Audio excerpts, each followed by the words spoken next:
What's going on everybody, Warawana here, and today we're going to go over my review for The Legend of Zelda Echoes of Wisdom for base game reviews, so let's get into it. How I played. I purchased a physical version and I played on my Switch Lite console. Story, 18 out of 20. It's time to let Zelda be the hero of her own story. We are met with a familiar setting with Link storming a castle and Princess Zelda held captive. Link manages to release her but is pulled into a shadowy rift at the same time. It's now up to Zelda to save Link. First, we meet Tri, a helpful sprite who will be your companion on this journey, assisting Zelda, who wields a magic staff to summon items and creatures. I must admit I love this approach, giving Zelda the tools to play to her strengths and not turning her into a two-dimensional girl boss who don't need no help. Great move. Cutscenes are used quite sparingly, but effectively, in that they save on written dialogue by showing something instead of just explaining it. Some felt a tad long, but the game is so cute and the world is so gorgeous I could handle a few longer cutscenes. You won't be surprised at all that Echoes of Wisdom has amazing world building. The world is like a vacuum, pulling the player in more and more, and immersing them deeper as they spend more time there. Echoes of Wisdom is a fantastic linear story of Zelda helping others and allowing her to save the realm, with a trickle of light-hearted jokes and never feeling linear with how much side content there is to get lost in. But more on that later. Can I just say how glad I am that the story made sense of why Princess Zelda was allowed to go off on her own, without armed guards, to complete this quest. Anyway, back to the review. Graphics, 14 out of 15. The character models are absolutely to die for in Echoes of Wisdom. Cuteness overload, and zooming in for dialogue allows us to appreciate the detail on display here. However, the models are just the same as Link's Awakening from 2019. The issue being, 5 years later the visuals look the same from the same developer, and it would have been nice to see a little bit of a step forward here. There is clearly an advancement with things like the walls and areas underwater showing a higher level of detail from Link's Awakening, and the environments are so beautiful and diverse, with each biome having its own feeling of being somewhere else in Echoes of Wisdom.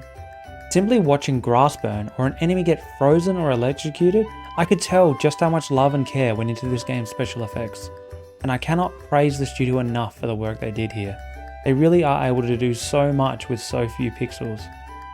Audio, 15 out of 15. The ambience was to die for. I could spend the whole day playing and just lose myself in the game. The background music was an absolute delight.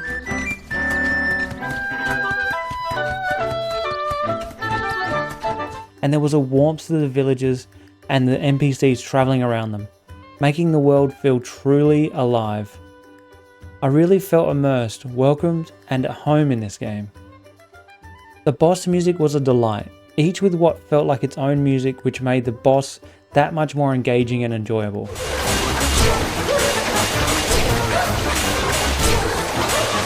Too many games failed to amplify their boss battles with suitable soundtracks. Each sound was an absolute AMSR session. The developers know how to make things sound just right and maintain player enjoyment with even the simplest things, like the pots breaking and picking up gems. Then, during combat, the sound of the helicopter plant, for example, chopping down grass, brilliantly done. Performance, 8 out of 10. Let's be real, they should have locked the game to 30 frames per second and had a more solid experience. I had one single crash during my playthrough, which resulted in less than a minute of lost gameplay, thanks to great autosaving. Lucky. Gameplay, 36 out of 40. The controls felt clunky to begin with, but I will absolutely put this down to my hand size on the Switch Lite not being the best match.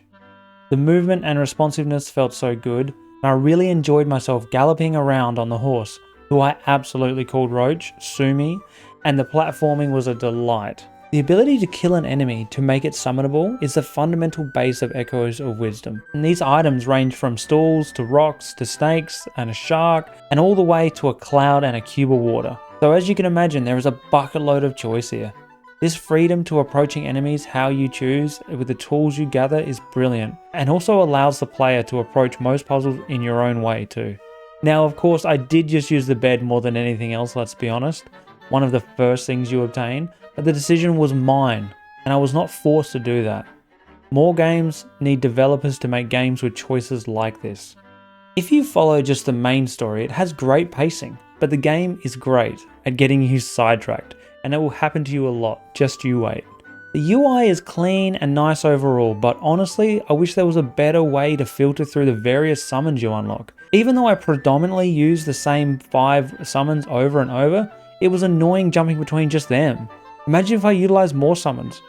I would be quite frustrated, even if it meant adding more rows to view instead of just a single line. Oh, and don't even get me started on having to make a single smoothie at a time.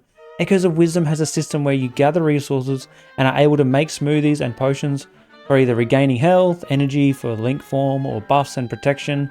These were forced to be made one at a time, and the cutscene slowed it up even more.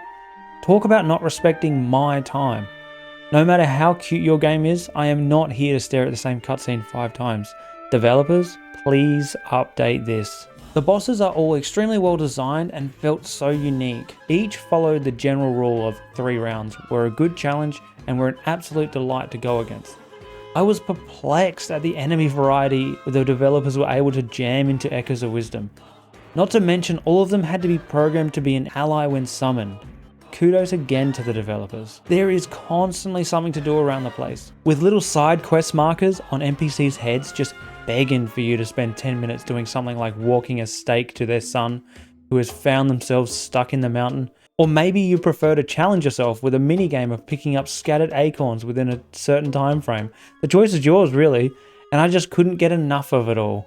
The game offers a large array of side content, as mentioned before, but as for replaying the game, I think it's unlikely for most, as there isn't any real incentive to do so, except for choosing to play the game on the heroic mode, the game's harder difficulty, but even this mode is not really different to the base game. Developer suggestion: please add another difficulty mode which allows for things like not being able to summon more than one of each item, and also cooldown timers for each item, for those who really like a challenge.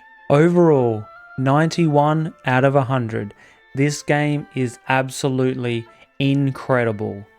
The Legend of Zelda Echoes of Wisdom is an absolute gem and hands down a Game of the Year contender.